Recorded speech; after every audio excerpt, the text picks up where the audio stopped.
안녕하세요. 지금 이제 부실이 상상을 초월할 정도로 폭발적으로 늘어나고 있는데 언론의 뉴스들은 잠잠하고 조용한 것 같습니다. 마치 2024년이 올해가 매우 평온하게 매우 안정적으로 이렇게 흘러갈 것처럼 분위기를 만들고 있는 것 같습니다. 근데 우리는 절대로 잊지 말아야 될 것은 2024년부터 좀 많이 안 좋아질 거다라는 겁니다. 2024년에 큰 이제 이슈들이 몇 가지가 있다라고 계속 말씀을 드렸습니다. 2024년 4월 총선 이후에 5월부터 경기 대응 완충 자본이 적립하고 스트레스 DSR이 실행되고 뭐 가계 대응 완충 자본 뭐 추가 적립 뭐 이런 것들이 있게 될 거다라는 거죠.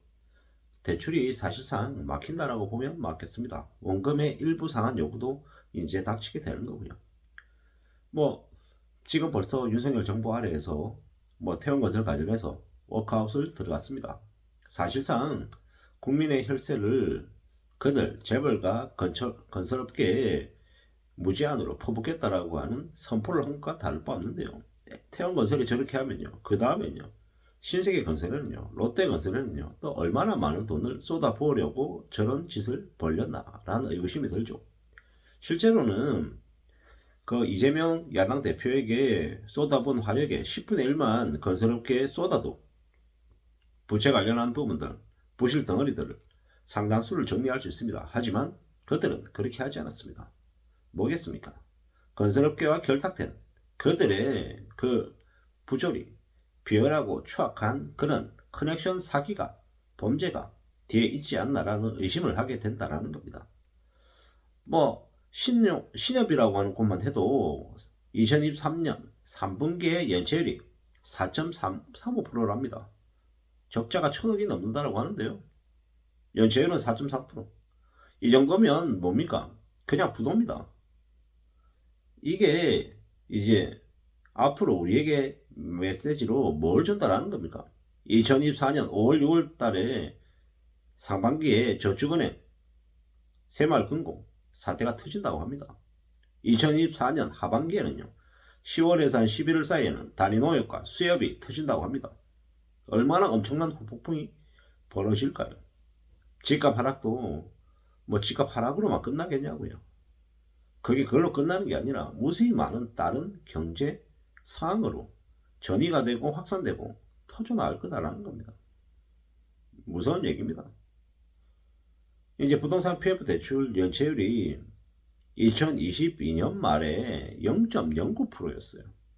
2023년 6월에 얼마? 1.12%. 2023년 9월 말에요. 한 4.2%쯤 됐어요. 이제 앞으로 이게 2024년 시간이 점점 지나면 어떻게 되겠습니까? 뭐 4%가 5% 되고 6% 되고 그 이상이 되지 않을까라는 생각이 드는 거죠. 4%가 넘어갔다는 건 사실상 부도라는 거예요. 부도가. 지금 이제 부동산 관련한 물건들의 법사가 조작에 전세 DSR 미적용에 뭐 이래저래 뭐 다 이제 미루고 다 이렇게 가리고 숨겨놔서 지금 연체가 뭐 매우 적은 것 같고 별일 없는 것처럼 보이게끔 해놨는데도 이 정도라는 건 말 다 했다라는 겁니다. 지금은 지옥으로 가는 길목이다라고 생각하면 맞습니다. 빚내인들이 어떻게 된다? 다 죽는다. 부동산 PF 대출이 2024년에 터지면요. 이제 미분양 엄청나는 게 이제 벌어지는 거죠. 할인 분양도 엄청 낮추는 거죠. 자본주의는 뭐다? 모든 부실이 다 드러날 때까지 계속 간다라는 겁니다. 아직 부동산 PF 대출에 대한 부실은 시작 안 했다라는 겁니다. 그래서 우리는 더욱더 정신을 바짝 차려야 된다라고 이야기하고 싶은 겁니다. 2024년, 2025년, 2026년 고유가, 고금리, 고환율에 쉽지 않습니다. 뭐 금리가 빨리 내려갈 것 같고 유가가 안정이 되고 환율도 안정될 것처럼 이야기하지만 쉽지 않다는 겁니다. 빚진 이들이 이제 망하면 이제 그 망하고 교통 정리되고 난 이후에 다시 또 이렇게 세우는 겁니다. 근데 지금 이제 망하는 걸 틀어막으려고 문재인 정부 때도 마찬가지고 지금 윤석열 정부도 어떤 식으로든 안간힘을 쓰고 있습니다. 그게 문제라는 겁니다. 지금은 IMF 때보다 경제 충격이 더 심할 겁니다. 지금 무역수지 적자가요. 한국이 200입니다. 200이 북한보다 못한다라고 얘기합니다.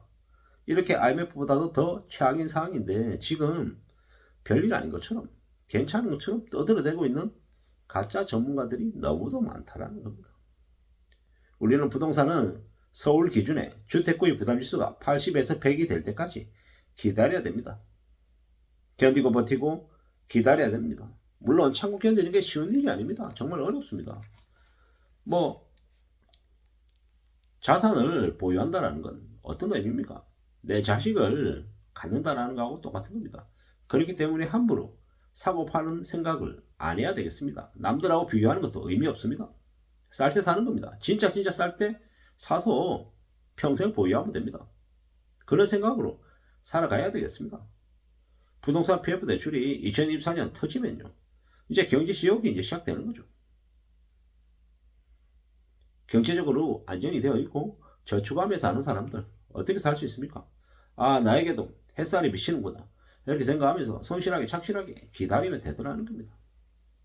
우리는 정말로 성실하게 살아야 될 것 같습니다. 금방 뭔가가 이루어지지 않는다라고 생각하고 움직이는 게 좋겠다라는 겁니다. 사는 게 얼마나 어려운데 그냥 금방 이루어질 것처럼 빨리 뭔가를 만들어낼 수 있는 것처럼 착각하고 살면 그만큼 우려스러운 게 없더라는 겁니다. 기다려야죠. 우리가 금방 되는 건 뭐밖에 없다? 3분 컵라면밖에 없다는 겁니다.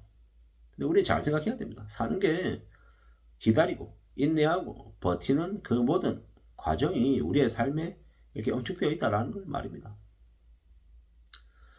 일본의 만화 애니메이션 같은 것들을 보다 보면 이 되게 젊은 청년들이 삼각김밥에 컵라면을 먹는데, 컵라면도 중짜 사이즈가 아니라 대짜 사이즈를 먹고 싶은데 돈이 좀 부족하다고, 아, 대짜가 안 되겠다, 중짜로 먹어야겠다, 뭐 이런 얘기들을 하더라는 겁니다.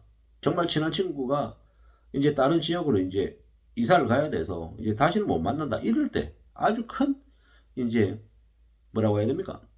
큰 이제 안타까움이나 큰 일이 생겼을 때, 그때 이제 친구들하고 이제 밖에 가서 이제 이자카야 같은 데 가서 이제 술 한잔 하면서 이런저런 얘기들을 나누는 게 되게 이제 아주 큰 일이었다라는 거죠.